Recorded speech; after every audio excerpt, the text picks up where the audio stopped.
Hey Hillside, welcome to our tapping in again. So this last weekend I preached on Jesus, our servant, which is crazy to think because the few weeks before I spoke on Jesus, our King, and how majestic and how amazing He is, and how incredible it is that He reigns and rules. He's the King of Kings and Lord of Lords, and He chooses with purpose to get off his throne and come and be part of his creation, which is just an incredible thing. And maybe just spend a moment thinking about that, this majestic, incredible King who holds the whole of the universe in the palm of his hands, chooses to come and be with us for a purpose, and that is to save people from their sins and to restore their relationship with the Father, which is a beautiful thing that he did. But one of the things that he also does at the same time is that he brings in and introduces the new kingdom, his reign and rule on earth. That's what he brings to us. And the way that he does it is really, really incredible. He essentially, he comes and he washes his disciples' feet. The King of everything washes human beings' feet, which is just an incredible thing to think about. So the question I have to ask at that time is he any less of a king when he does that? And the answer is no, he's still the king. And even more so, he shows us something. He doesn't say to us at that moment, now that I've washed your feet, now you need to wash my feet. He doesn't even go there. He says, now that I've done this as an example to you, go and wash each other's feet. Serve one another in the kingdom, this kingdom that he's bringing, this kingdom of love and community and unity and restoration. Wash one another's feet.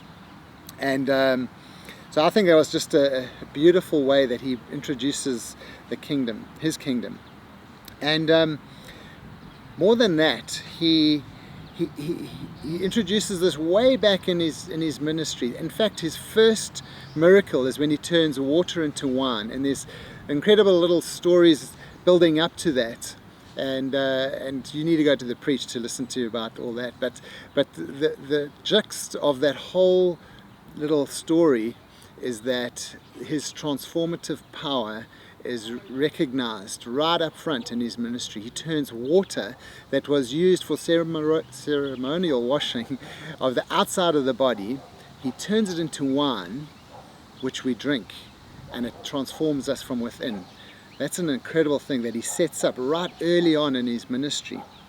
And part of that story is that the servants get to witness that. No one else gets to witness this actual transformation taking place. And my preach was a little bit about what it means to be servants in the kingdom. It's a kingdom where we don't just get to do stuff. It is what the kingdom is about. It's about serving one another, washing each other's feet, serving one another. And in that we get to witness Jesus' transformative power and how he transforms lives in a moment.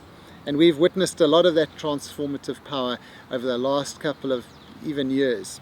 And so I'm going to end off with a little challenge for us, and that is to maybe give some testimonies where you yourself have witnessed Jesus' transformative power in your own life. And you can testify to that so others may be built up in faith when they listen to your testimony. The other is when you've maybe been a servant in the kingdom, you have seen Jesus transform someone's life. I think that would be a great testimony for people to see, actually when I serve, I see these incredible things happen. And the last area that I challenge everyone is, if there's an area that you need in your life for Jesus to transform, why don't you share that with your group? And then they can be a servant in witnessing how Jesus does that in your life. So take some time to go through those questions and then pray for one another and serve one another in the kingdom, just as Jesus has done. Because that one day when you get into heaven, we're going to be looking for Jesus. Where is Jesus? And he may be at your feet, washing your feet. Thank you. Holy Spirit, oh, Holy Spirit,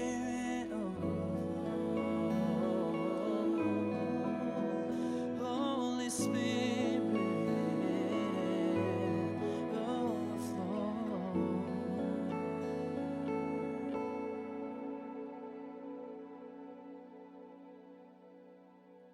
Holy Holy Spirit overflow. Holy Spirit overflow. Holy Spirit overflow. Holy Spirit.